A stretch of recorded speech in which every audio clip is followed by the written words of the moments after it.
ajaib buat hidup kami. Terima kasih Tuhan, terima kasih Yesus.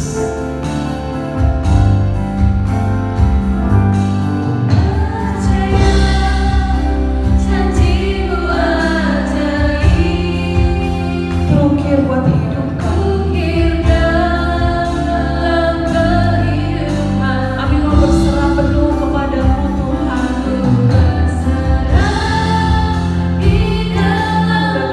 Yesus.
mereka di rumah mereka masing-masing.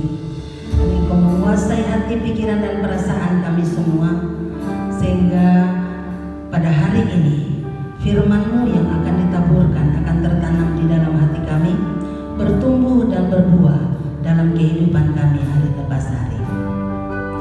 Urapi hamba-Mu yang akan menyampaikan kebenaran firman-Mu ya Tuhan. Biarlah Engkau sendiri akan berbicara melalui hamba-Mu, sehingga kami semua akan diberkati, dilawat oleh Tuhan. Terpujilah nama-Mu ya Tuhan, berbicaralah karena kami siap mendengar. Haleluya, amin. Sidang jemaat yang dikasihi oleh Tuhan, tidak terasa waktu berlalu begitu cepat. Tetapi kita bersyukur bahwa Tuhan masih memberikan kita kesempatan untuk kita boleh beribadah bersama-sama, walaupun kita tidak dapat bertatap muka satu sama lain secara langsung. Dan hari ini kita akan berbicara mengenai satu topik yang sangat penting. Saking pentingnya topik itu, saking pentingnya oknum ini, sampai Tuhan berkata bahwa jauh lebih baik kalau dia pergi, karena kalau dia tidak pergi maka tokoh ini tidak akan pernah datang.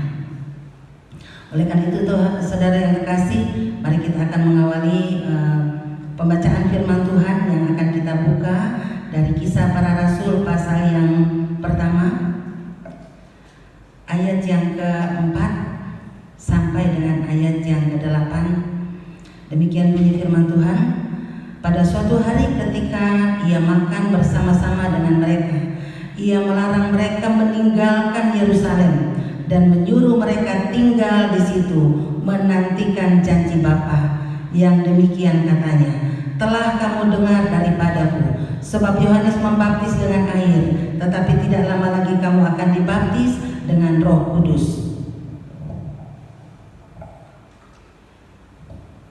Di dalam ayat yang ke-6 dikatakan begini, maka bertanyalah mereka yang berkumpul di situ, Tuhan, maukah Engkau pada hari ini memulihkan kerajaan bagi Israel? Jawabnya, Engkau tidak perlu mengetahui masa dan waktu yang ditetapkan Bapa sendiri menurut kuasanya, tetapi kamu akan menerima kuasa kalau Roh Kudus turun atas kamu, dan akan menjadi saksiku di Yerusalem dan di seluruh Yudea dan Samaria dan sampai ke ujung bumi. Saudara yang kekasih di dalam Tuhan, kalau kita memperhatikan ayat-ayat ini, di dalam ayat yang ke-6 itu murid-murid bertanya kepada Tuhan Yesus. Murid-murid datang dengan konsep mereka sendiri bahwa Yesus akan datang untuk menjadi pemimpin secara pemimpin dalam artian politik. Dia akan menjadi raja atas orang Yahudi secara jasmani. Kemudian mereka datang dan bertanya kepada Yesus, maukah Engkau pada masa ini memulihkan kerajaan bagi Israel? Mereka bertanya tentang sesuatu yang menurut mereka penting, tetapi di mata Yesus ada sesuatu yang jauh lebih penting. Sehingga perhatikan di sini Tuhan Yesus mengalihkan pertanyaan mereka dengan mengatakan, Engkau tidak perlu mengetahui masa dan waktu yang ditetapkan Bapa sendiri menurut kuasanya. Dia mengalihkan ke satu hal yang menurut Yesus jauh lebih penting daripada apa yang mereka tanyakan. Sehingga di situ Yesus mengatakan, tetapi kamu akan menerima kuasa kalau Roh Kudus turun atas kamu, dan kamu akan menjadi saksiku di Yerusalem dan di seluruh Yudea dan Samaria dan sampai ke ujung bumi. Saudara yang kekasih di dalam Tuhan, sebelum Yesus naik ke surga pada akhir-akhir di mana Yesus ada di bumi, Yesus terus mengingatkan ini kepada mereka. Di dalam ayat yang ke-4 di situ, dalam satu peristiwa yang berbeda, Tuhan mengatakan, kamu jangan kemana-mana, kamu tinggal di Yerusalem untuk menantikan janji Bapa. Kemudian beberapa waktu kemudian Yesus pergi bersama dengan murid-muridnya, di mana dia akan naik ke surga. Dan sebelum detik-detik terakhir itu, Yesus mengulang penekanan yang sama. Kamu akan menerima kuasa kalau Roh Kudus turun atas kamu, dan kamu akan menjadi saksiku. Saudara yang kekasih di dalam Tuhan, Di dalam kehidupan kita ada pesan-pesan yang seringkali sangat diperhatikan oleh setiap anak. Orang tua kalau memberi pesan biasanya kadang pesan itu tidak terlalu diindahkan oleh anak-anak. Tetapi ada pesan yang pasti anak-anak akan berusaha untuk melakukannya, adalah pesan-pesan terakhir sebelum dia terangkat atau sebelum dia meninggal, saudara. Jadi biasanya dikatakan pesan terakhir itu harus dilakukan. Nah, Yesus sebelum dia terangkat ke surga, dia memberikan satu pesan, yaitu supaya setiap orang yang ditinggalkannya, setiap muridnya itu harus menjadi saksi. Tetapi Yesus sangat menyadari bahwa untuk menjadi saksi itu tidak mudah. Oleh karena itu Yesus tidak pergi meninggalkan begitu saja, tapi dia memberikan satu janji bahwa aku akan pergi kepada Bapa dan aku akan meminta seorang penolong yang lain. Jadi Yesus pergi ke surga, tetapi dia memberikan penolong kepada murid-muridnya untuk mendampingi mereka selama mereka menjadi saksi. Oleh karena itu pada pagi hari ini saudara, saya ingin mengajak saudara untuk belajar, untuk melihat dari firman Tuhan. Peran apa sih yang akan dikerjakan oleh Roh Kudus itu di dalam kehidupan kita sebagai saksi Tuhan, sebagai murid Tuhan? Ada banyak peran yang diperankan, yang digambarkan sebagai peran Roh Kudus dalam kehidupan kita. Tetapi pada pagi hari ini saya akan mengajak Bapak Ibu Saudara untuk melihat 3 peran yang akan diperankan oleh Roh Kudus di dalam kehidupan kita sebagai murid-murid Tuhan. Ada 3 peran yang akan dilakukan oleh Roh Kudus dalam hidup kita supaya kita mampu menjadi murid Tuhan yang menjadi saksi. Peran yang pertama kita akan lihat di dalam Injil Yohanes pasal yang ke-14 ayat yang ke-16 sampai 17. Demikian bunyi firman Tuhan. Aku akan minta kepada Bapa dan Dia akan memberikan kepadamu seorang penolong yang lain supaya Ia menyertai kamu selama-lamanya, yaitu Roh kebenaran. Dunia tidak dapat menerima Dia sebab Dia tidak melihat Dia dan tidak mengenal Dia, tetapi kamu mengenal Dia sebab Ia menyertai kamu dan akan diam di dalam kamu. Peran yang pertama yang akan dilakukan oleh Roh Kudus di dalam kehidupan kita, Dia akan berperan sebagai mentor. Kita membahas mengenai penolong, sudah sering kita membahas itu, tetapi saya melihat di sini bahwa Roh Kudus juga akan bertindak sebagai mentor. Mentor itu apa sih? Mentor adalah seseorang yang akan selalu ada bersama-sama dengan kita, membagi hidupnya dengan kita, dan selalu menyertai kita, membimbing kita dalam segala situasi. Pada saat kita sedih, kita curhat kepada mentor. Pada saat kita membutuhkan sesuatu, kita bicara dengan mentor. Dan Roh Kudus akan menjadi mentor kita yang tidak pernah meninggalkan kita. Di sini dikatakan, Dia akan menyertai kamu.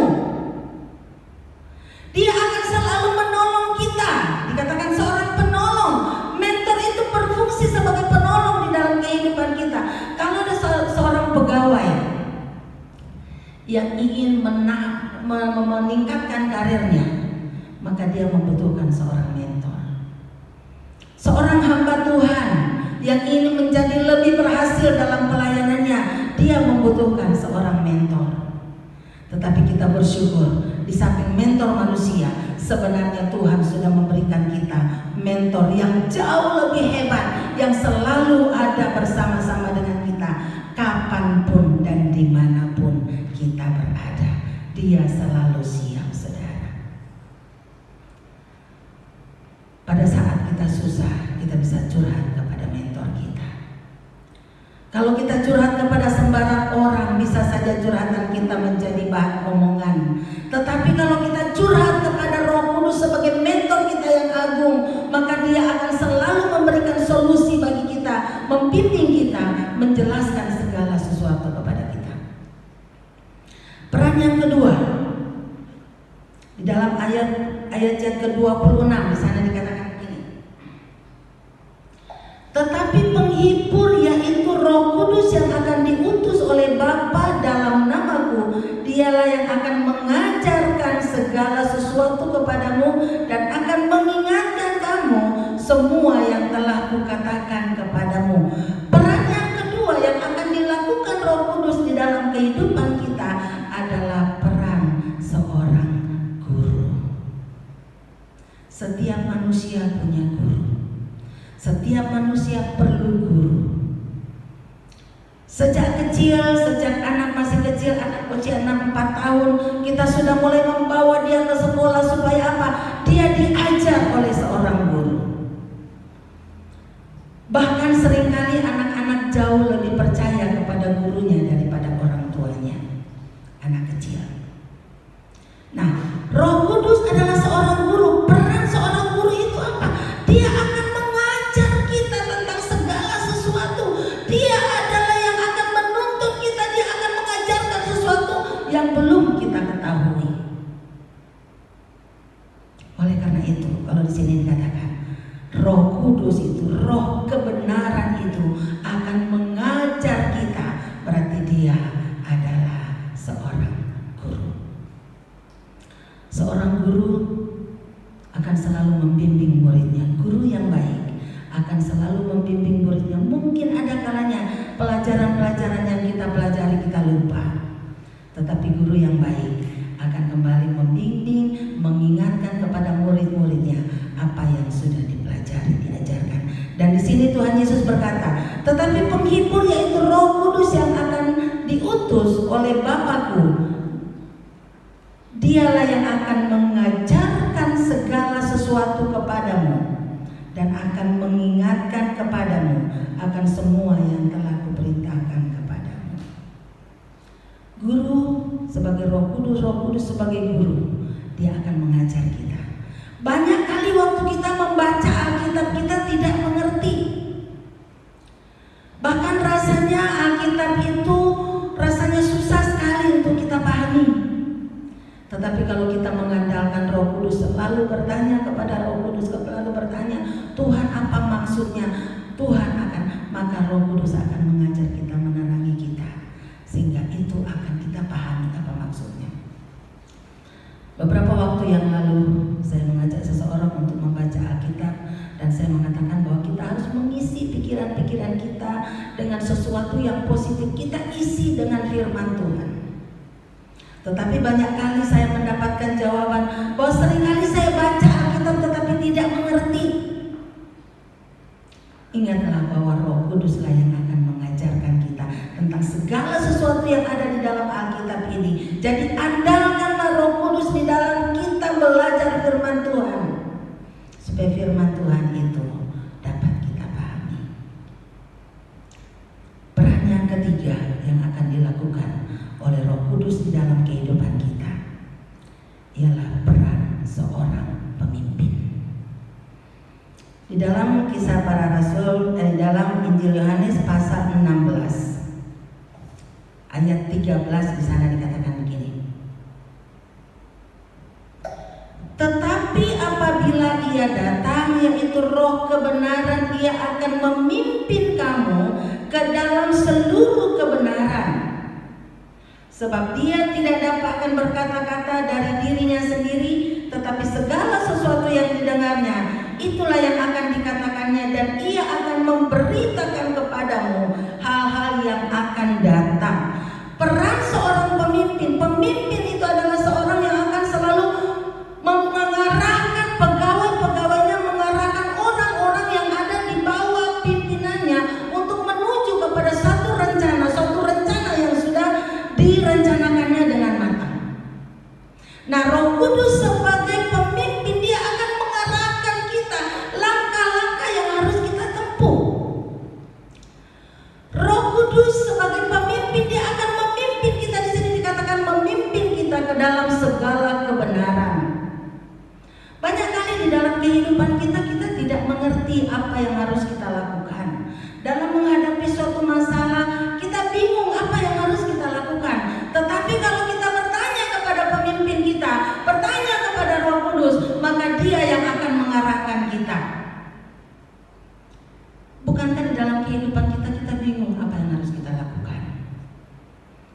Kita diperhadapkan dengan suatu situasi di mana kita tidak dapat membuat keputusan yang tepat. Tetapi kalau kita mengandalkan Tuhan, Roh Kudus akan menerangi pikiran kita untuk kita dapat membuat keputusan yang sesuai dengan rencana Tuhan. Kenapa? Karena Roh Kuduslah yang tahu apa yang ada di dalam hati Tuhan. Bahkan di sini di dalam ayat yang ke-13 lanjutannya dikatakan, tetapi apabila ia datang, Roh kebenaran akan memimpin kamu ke dalam seluruh kebenaran, sebab ia tidak berkata-kata dari dirinya sendiri, tetapi segala sesuatu yang didengarnya itulah yang akan dikatakannya, dan ia akan memberitakan kepadamu hal-hal yang akan datang. Seorang pemimpin adalah seorang yang harus memikirkan mengenai visi ke depan. Untuk mengetahui visi ke depan, maka dia harus punya pandangan yang jauh ke depan. Tetapi kita sebagai manusia, pemahaman kita sangat terbatas.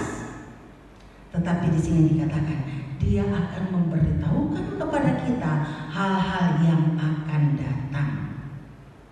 Oleh karena itu, mari kita mengandalkan Roh Kudus sebagai pemimpin kita di dalam segala sesuatu, dalam segala perencanaan kita. Mari kita libatkan Roh Kudus di dalamnya, karena Dialah yang tahu apa yang akan terjadi di depan.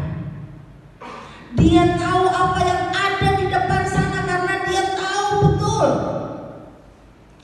Dia tahu isi hati Allah.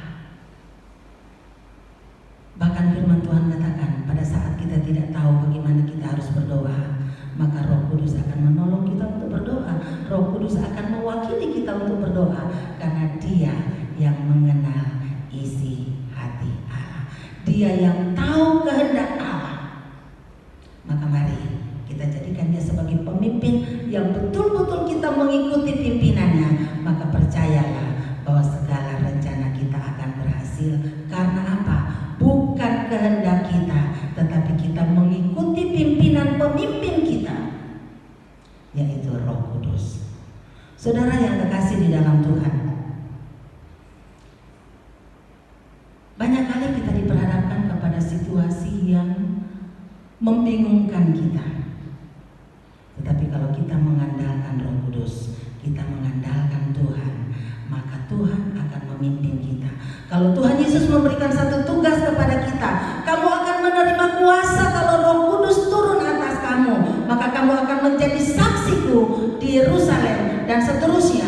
Maka kita akan tahu kemana Tuhan akan memimpin kita. Saya akan mengakhiri kesaksian pada pagi hari ini, saudara, dengan satu pengalaman yang saya alami beberapa waktu yang lalu.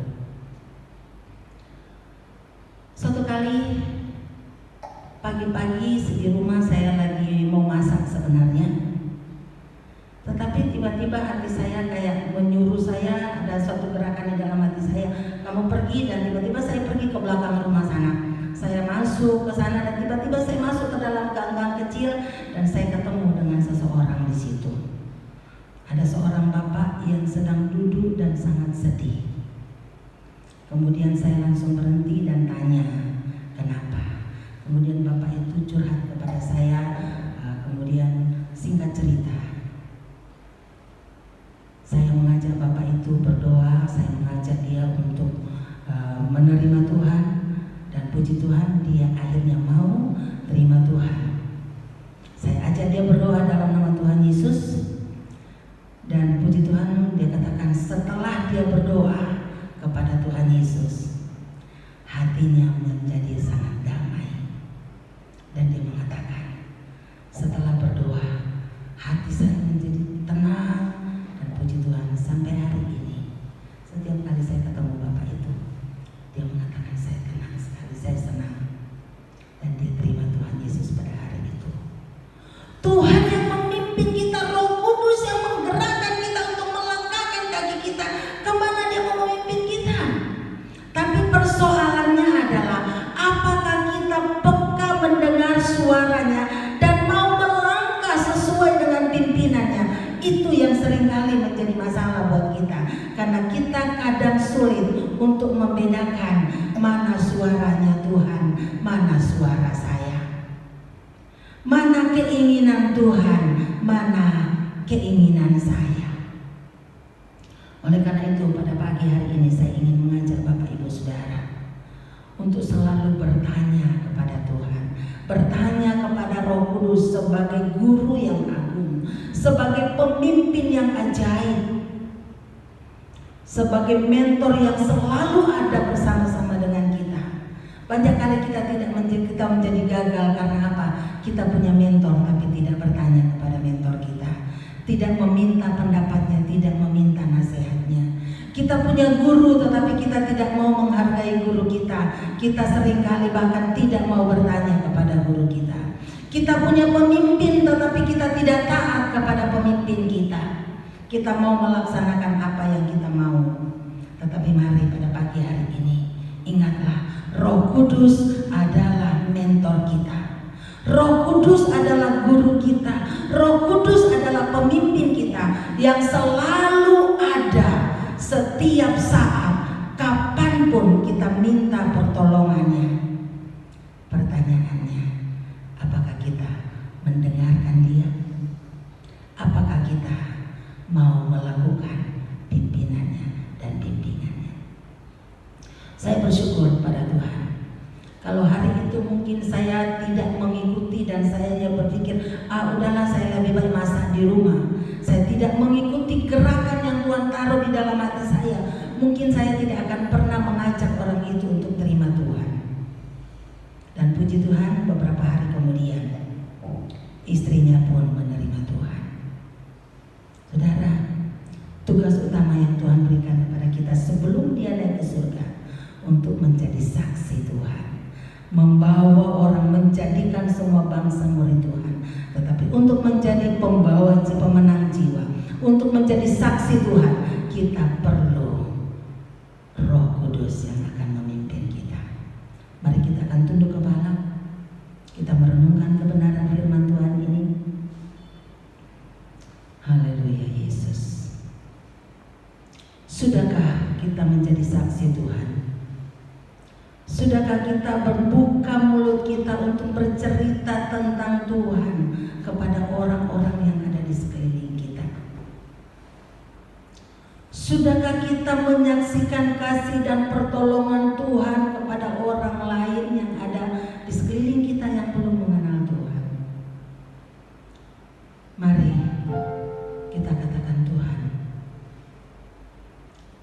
saya mau belajar untuk menjadi saksi-Mu. Saya mau belajar untuk menyenangkan Engkau. Terima kasih Tuhan.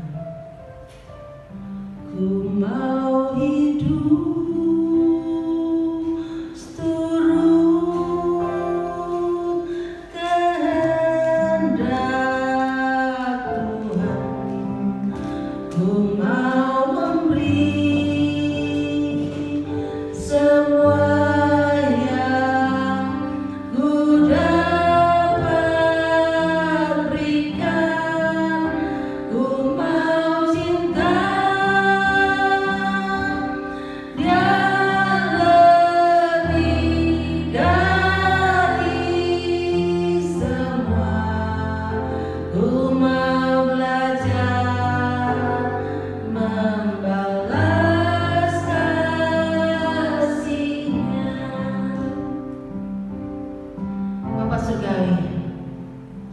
pujian ini menjadi doa kami kepadamu ya Tuhan, bahwa kami mau hidup untuk menyenangkan Engkau.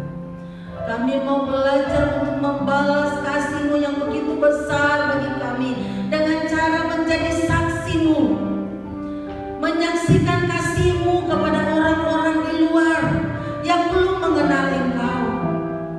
Namun kami sadar Tuhan, untuk menjadi saksi-Mu kami butuh pertolongan-Mu, kami butuh kuasa daripada-Mu ya Tuhan.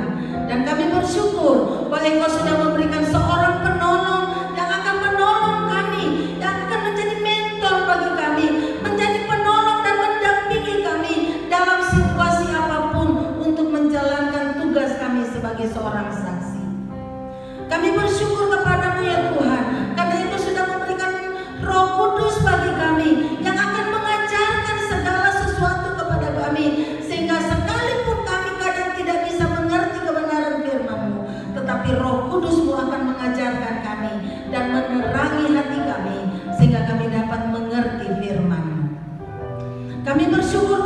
ya Tuhan, karena seringkali di dalam kehidupan kami tidak tahu harus melangkah kemana, kami tidak tahu apa yang harus kami lakukan, kami tidak tahu keputusan yang terbaik yang akan kami buat. Tetapi kami bersyukur Roh Kudus mau menjadi pemimpin yang luar biasa baik bagi kami, yang akan terus memimpin kami, menuntun kami kepada kebenaran, dan memberikan visi kepada kami, menerangi jalan kami, sehingga kami tahu kemana kami harus melangkah. Ajar kami Bapa untuk selalu mengikuti pimpinan kuasa Roh Kudus-Mu. Beri kami telinga yang selalu peka mendengarkan suara Roh Kudus-Mu, dan ajar kami untuk taat melakukan pimpinannya. Mampukan kami untuk hidup sesuai dengan kebenaran-Mu, dan kami tidak mendukakan Roh Kudus-Mu yang Tuhan sudah berikan bagi kami. Bapa di surga, pada saat ini kami juga secara khusus mau berdoa buat bangsa kami. Kami bersyukur kepada-Mu Tuhan, karena kami tahu Tuhan sedang bekerja di tengah-tengah bangsa kami. Tuhan sedang bekerja memulihkan keadaan negeri kami. Tuhan sedang memberikan hikmat kepada pemimpin-pemimpin kami untuk mengatasi situasi yang sulit yang kami hadapi saat ini. Tuhan sedang memimpin untuk menolong sehingga semua masalah bisa teratasi. Masalah ekonomi bisa teratasi. Virus corona segera berakhir. Kami imani bahwa Tuhan sedang bekerja.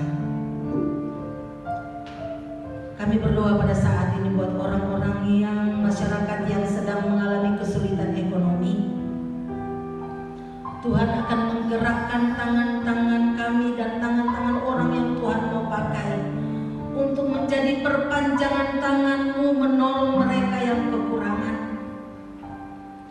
Tuhan akan memberi kami kepekaan untuk dapat melihat orang-orang yang membutuhkan uluran tangan-Mu. Dan biarlah kami menjadi tangan Tuhan yang terulur bagi setiap orang yang membutuhkan uluran tangan. Terima kasih Tuhan. Kami bersyukur kepada-Mu karena Engkau sangat baik.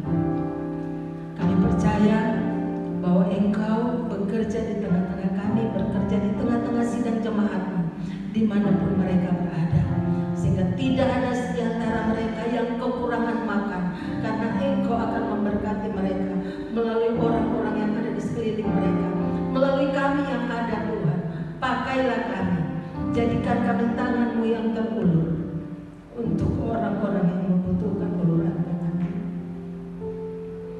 Terima kasih Tuhan. Bapa kami yang di surga, dikuduskanlah nama-Mu, datanglah kerajaan-Mu, jadilah kehendak-Mu di bumi seperti di surga. Berilah pada hari ini makanan kami yang secukupnya, dan ampunilah kami akan kesalahan kami, seperti kami juga sudah mengampuni orang yang bersalah kepada kami. Dan janganlah membawa kami ke dalam pencobaan, tapi lepaskanlah kami daripada yang jahat. Karena Engkau-lah yang mempunyai kerajaan dan kuasa dan kemuliaan sampai selama-lamanya. Angkatlah tangan saudara di hadapan Tuhan.